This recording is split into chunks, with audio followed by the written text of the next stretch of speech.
My boss wants me to travel with him to Miami for a conference, Ayla said, not looking up from her phone as she packed her designer suitcase on our bed. I folded another one of her silk blouses, the expensive kind she wore when she wanted to impress someone. Perfect, I'll drive you to the airport. She paused just for a second, her manicured fingers hovering over the zipper. In 9 years of marriage, I'd learned to read those micro-expressions. That pause meant she hadn't expected my offer.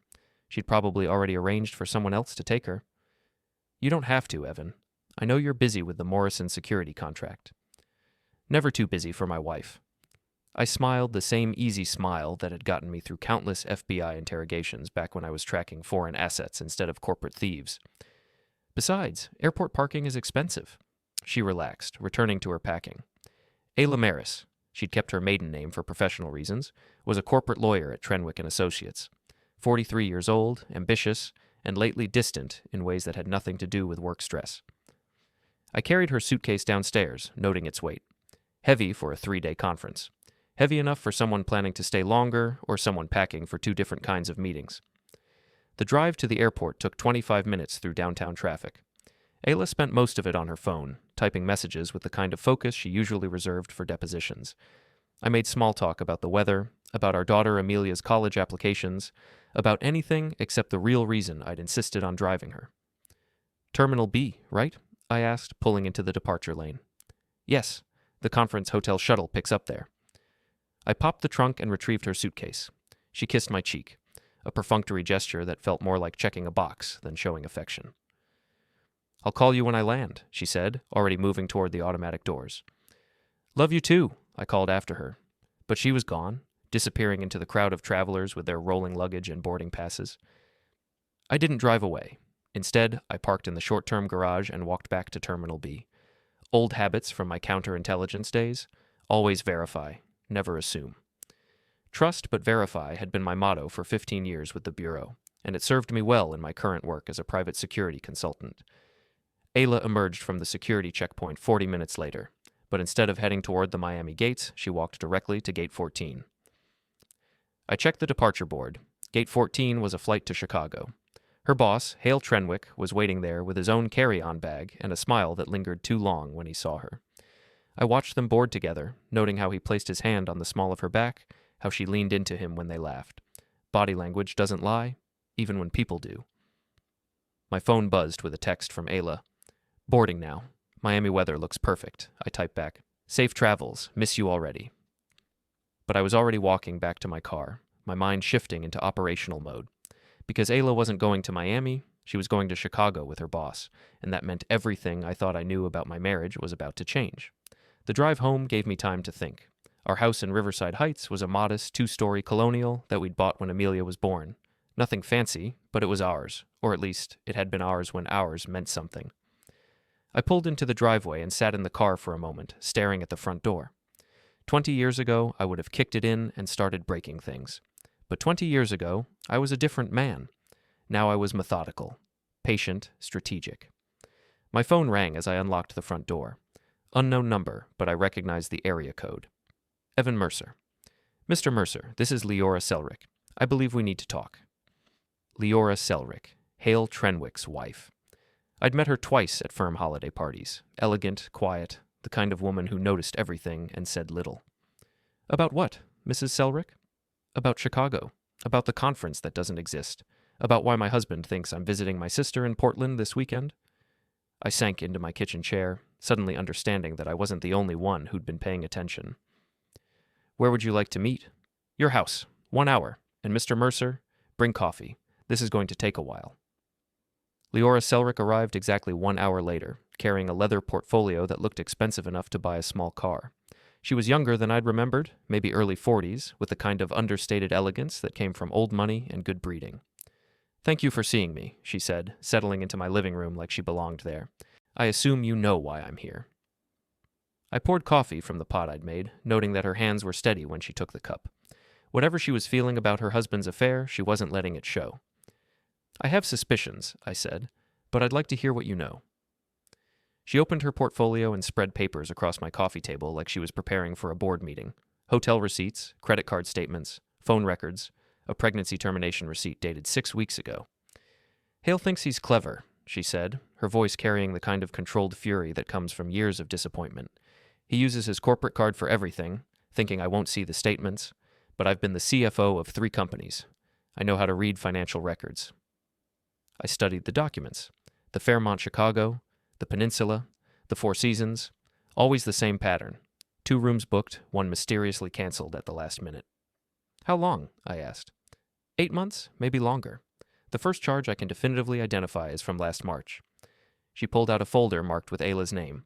Your wife is very careful with her personal accounts, but she's not careful enough with her work phone. My chest tightened. You have access to her work phone? I have access to the firm's communication logs. Hale is the managing partner, but I'm on the board of directors. Everything goes through our compliance system. She handed me a thick stack of printed messages. These are from the last 3 months. I read the first few exchanges, feeling something cold settle in my stomach. They weren't just having an affair. They were planning a future together, discussing divorce timelines, talking about Hale leaving the firm to start his own practice with Ayla as his partner. They're planning to leave their spouses, I said. More than that. They're planning to leave with the firm's client list.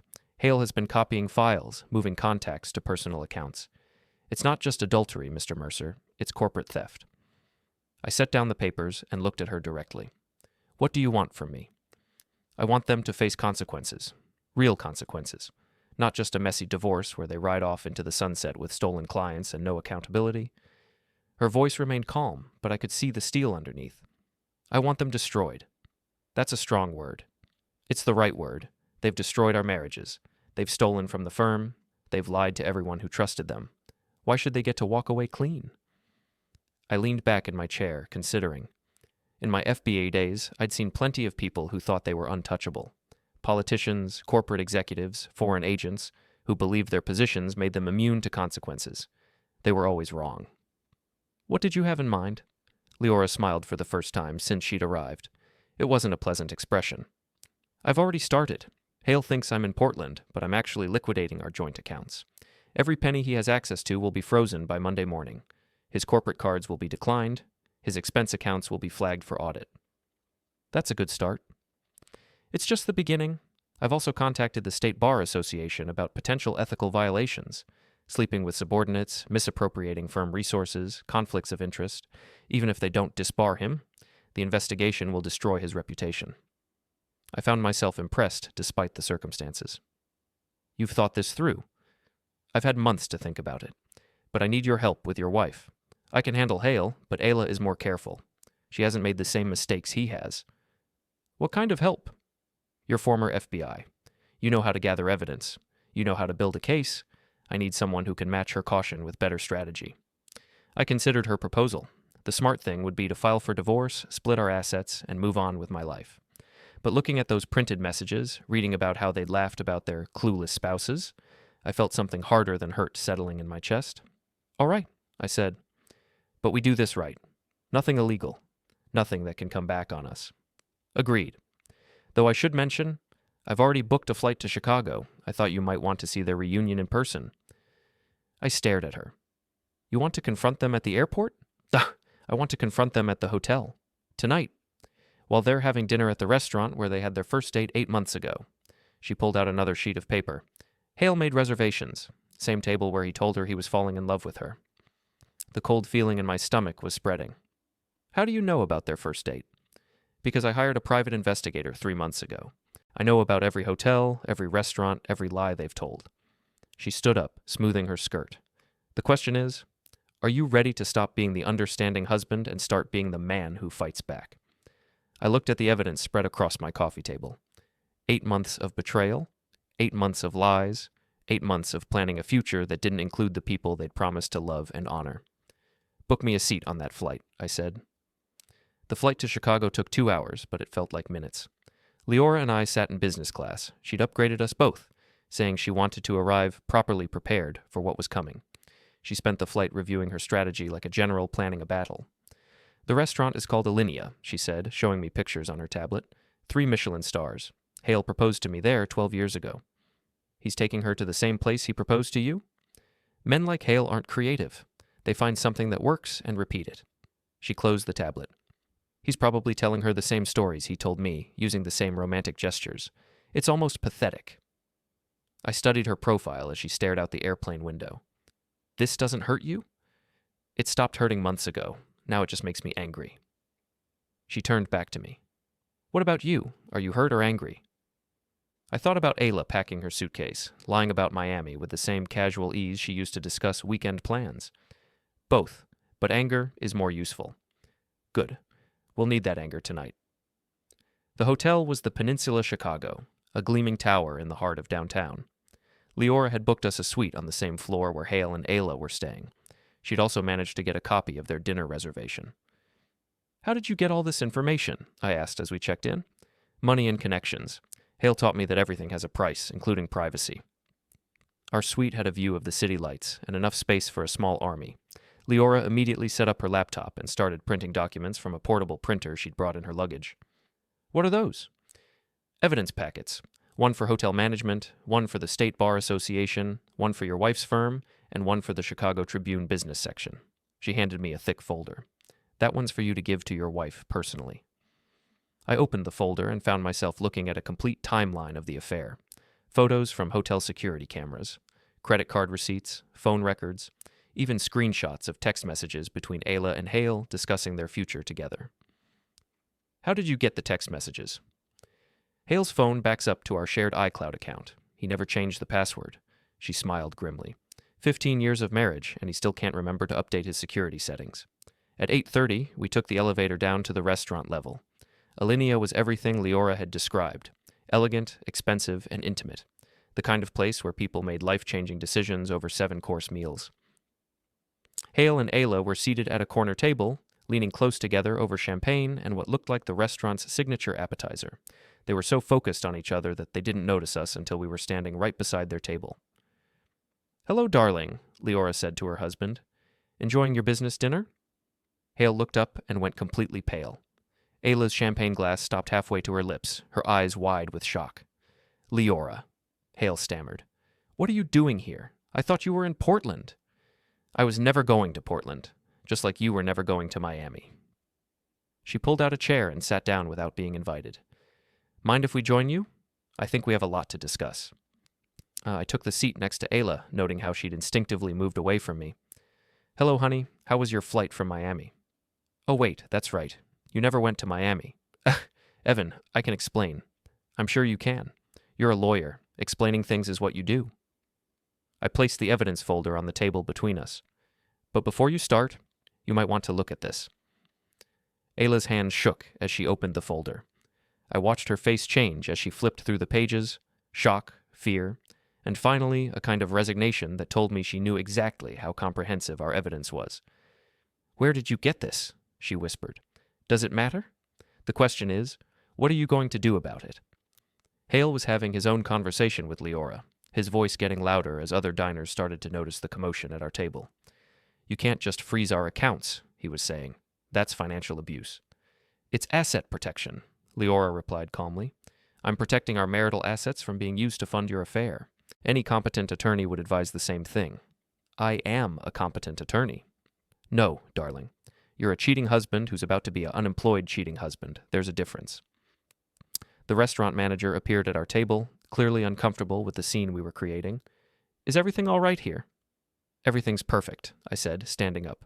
We were just leaving, but first... I pulled out my phone and took a photo of Hale and Ayla sitting together at their romantic dinner table, surrounded by evidence of their 8-month affair. Smile for the camera. Ayla grabbed my wrist. Evan, please, don't do this. We can work this out. Work what out? The lying, the cheating, the corporate theft? I gently removed her hand from my wrist. Some things can't be worked out, Ayla. Some things just have consequences. Liora stood as well, leaving a business card on the table. That's my attorney's information. He'll be in touch about the divorce proceedings. Oh, and Hale? You might want to check your corporate email. I sent some interesting documents to the partners this afternoon. We left them sitting at their table, surrounded by the evidence of their betrayal and the wreckage of their carefully planned romantic evening. As we walked through the hotel lobby, I felt something I hadn't experienced in months. Satisfaction. How do you feel? Liora asked as we waited for the elevator. Like I just remembered who I used to be. Good, because this is just the beginning. The flight back to our city the next morning was quieter than our trip to Chicago. Liora spent most of it on her phone, coordinating what she called Phase 2 of our operation. I used the time to think about what came next. My phone buzzed with a text from Ayla. "We need to talk. I'm flying home this afternoon." I showed the message to Liora. "She's coming back early." Of course she is. Hale probably spent the night trying to figure out how to salvage his career. He'll throw her under the bus if he has to. "You think he'll blame everything on her?" "I think he'll do whatever he has to do to save himself. Men like Hale always do." She looked out the airplane window at the clouds below. "The question is, what will your wife do when she realizes she's been abandoned?" I thought about Ayla's face when she'd seen the evidence folder. The shock had been genuine, but so had the calculation that followed. She was already thinking like a lawyer, looking for angles and defenses. "She'll fight," I said, "but she'll fight smart." "Then we need to be smarter." When we landed, Liora drove me back to my house. The place felt different somehow. Smaller, maybe, or just less important than it had been before. It was hard to care about mortgage payments and lawn maintenance when your entire life had shifted overnight. "What's your plan for when she gets home?" Liora asked. "I haven't decided yet." "May I make a suggestion?" "Go ahead." "Don't be here when she arrives. Let her come home to an empty house. Let her wonder where you are and what you're thinking. Uncertainty is more powerful than anger." I considered that. "Where should I go?" "Somewhere public. Somewhere she'll have to find you if she wants to talk. Somewhere she can't control the conversation." 3 hours later, I was sitting in Murphy's Bar, a downtown establishment that served decent food and minded its own business. I'd been coming here for years, and the bartender, Tommy, knew me well enough to keep my beer cold and my table clear. Ayla found me there at 6 o'clock, still wearing her business clothes from the flight. She looked tired and older than her 43 years. "We need to talk," she said, sliding into the booth across from me. "Talk away." "Not here. At home, in private." "This is private enough." I gestured around the nearly empty bar. "Besides, I like the atmosphere. Very honest, very straightforward. No pretense." She flinched at the implication. "Evan, please. I know you're angry." "Angry doesn't begin to cover it, Ayla. Angry is what I was when you forgot our anniversary. This is something else entirely." "Then what is it?" I studied her face, looking for some sign of the woman I'd married 9 years ago. She was still there, underneath the guilt and fear, but she felt like a stranger. "Disappointed," I said finally. "I'm disappointed that you're not who I thought you were." "I'm still the same person." "No, you're not. The person I married wouldn't have spent 8 months lying to my face. The person I married wouldn't have planned a future with another man while pretending to love me. The person I married had integrity." Tears started forming in her eyes. "I never meant for this to happen." "But it did happen. For 8 months. That's not a mistake, Ayla. That's a choice. A series of choices made over and over again. I was going to tell you." "When? After you and Hale had stolen enough clients to start your own firm? After you'd figured out how to minimize your financial losses in the divorce? When exactly were you planning to tell me?" She didn't answer, which was answer enough. My phone buzzed with a text from Liora. "Check your email." I opened my email app and found a message with the subject line, "Trenwick and Associates, personnel changes." It was a firm-wide announcement that Hale Trenwick had been terminated effective immediately for violations of company policy and ethical standards. Ayla was mentioned as being under investigation for potential conflicts of interest. I turned my phone around so Ayla could read the message. "Looks like your career change is happening sooner than expected." Her face crumpled as she read the announcement. "They can't do this. I haven't done anything wrong." "You've been having an affair with your boss for 8 months. You've been planning to steal clients and start a competing firm. You've been using company resources to conduct personal business." I put my phone away. In what universe is that not wrong? It's not illegal. Maybe not. But it's unethical, and that's enough to destroy your reputation. Who's going to hire a lawyer who can't be trusted? She was crying now, but I felt no urge to comfort her. The man who would have handed her tissues and told her everything would be okay was gone. In his place was someone harder, someone who understood that actions had consequences. "What do you want from me?" she whispered. "I want you to understand what you've done. Not just to me, but to our family. To our daughter, who's going to have to explain to her friends why her parents are getting divorced. To yourself, because you've thrown away a good life for a man who's probably already looking for ways to blame you for his problems. Hale loves me. Hale loves the idea of you, but when things get difficult, and they're about to get very difficult, he'll choose himself over you. Men like Hale always do." As if summoned by our conversation, Ayla's phone rang. She looked at the screen and answered immediately. Hale? Thank God. I just saw the announcement. I could hear his voice through the phone, loud and agitated. Ayla's expression changed as she listened, going from relief to confusion to something approaching panic. What do you mean you can't see me anymore? She said. What do you mean it's over? The conversation continued for another minute, but I could see from Ayla's face that Liora had been right. Hale was cutting his losses, and those losses included the woman who'd risked everything for him. She hung up and stared at her phone like it might ring again with better news. He's done, I said. Isn't he? She nodded, unable to speak. So now what? You've lost your job, your lover, and your marriage. What's your next move? I don't know. Then let me help you figure it out. You're going to find somewhere else to live. You're going to sign whatever divorce papers my attorney puts in front of you, and you're going to stay away from me and our daughter until you've figured out how to be someone worth knowing again. I stood up and put $20 on the table. The house key is under the flower pot by the front door. Your things are packed in the guest room. I'll be staying somewhere else for a few days while you make arrangements. Evan, wait. But I was already walking away, leaving her alone in the booth with the wreckage of her choices and the consequences she'd never seen coming. 2 weeks later, I was sitting in my new apartment, a clean, modern place downtown with a view of the river and no memories attached to it. Liora had helped me find it, along with a good divorce attorney and a therapist who specialized in helping people rebuild their lives after betrayal. The divorce was proceeding smoothly. Ayla had signed the papers without contest, perhaps understanding that fighting would only make things worse for her. She'd found a job at a smaller firm across town, taking a significant pay cut, but grateful to be employed at all. Hale's situation was less stable. The partners at Trenwick & Associates had discovered the extent of his ethical violations and were pursuing both criminal charges and civil litigation. Liora's divorce attorney was ensuring that she emerged from the marriage with most of their assets intact. How are you feeling? Liora asked during one of our weekly coffee meetings. We'd become friends through our shared experience, bonding over the strange intimacy of mutual betrayal. Different, I said. Older, maybe, more careful about who I trust.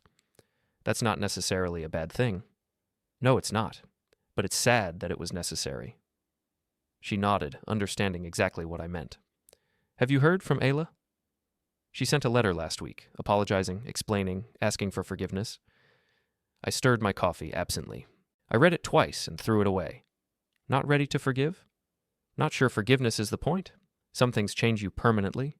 This is one of those things. And your daughter? How is she handling everything? Amelia had been the hardest part of the whole situation. At 19, she was old enough to understand what had happened, but young enough to still believe in fairy tale endings. She'd spent the first week after the separation trying to convince me to work things out with her mother. She's angry with both of us, I said, which is probably healthy. She needs to figure out her own relationship with her mother without me influencing it. That's very mature of you. I'm trying to be the adult I wish I'd had when my parents divorced. Liora smiled. You're going to be okay, you know. Yeah, I think I am. My phone buzzed with a text from an unknown number. I opened it and found a message from Hale. We need to talk. I have information you'll want to hear. I showed the message to Liora. Your ex-husband wants to meet. Probably trying to make a deal. He's facing serious legal consequences. Should I meet with him? That depends. Are you curious about what he has to say? I thought about it. The man had helped destroy my marriage and then abandoned my wife when things got complicated. I had no interest in helping him with his problems. But I was curious about what kind of information he thought I'd want. Maybe, but not alone. I'll come with you. I'd like to hear what he has to say. We met Hale at a coffee shop near the courthouse, a neutral location where he couldn't cause a scene. He looked terrible, thinner than I remembered, with the kind of desperate energy that comes from watching your life fall apart in real time. Thank you for coming, he said, trying to project confidence he clearly didn't feel. What do you want? Liora asked, not bothering with pleasantries. I want to make things right. Little late for that, I said. Maybe not. There are things you don't know about your wife.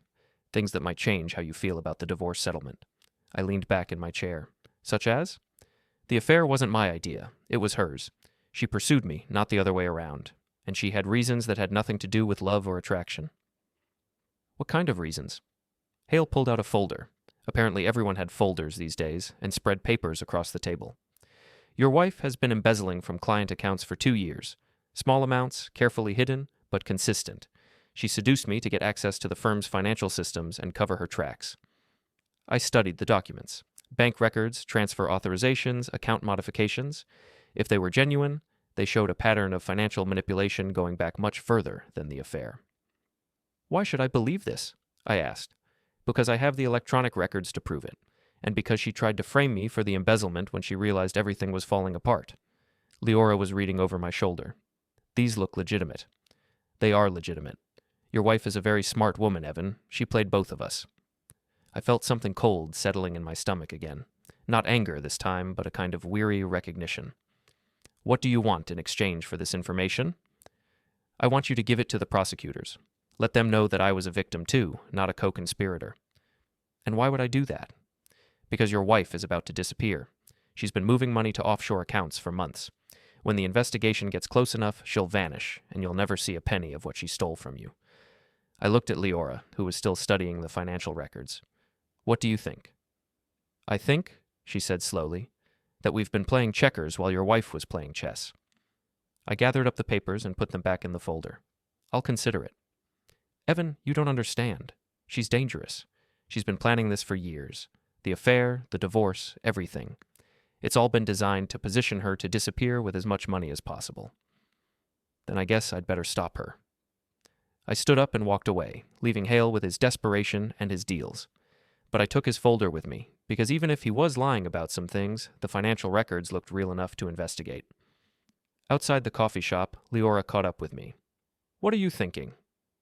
"I'm thinking," I said, "that I married a stranger, and strangers can be very dangerous when they're cornered." "What are you going to do?"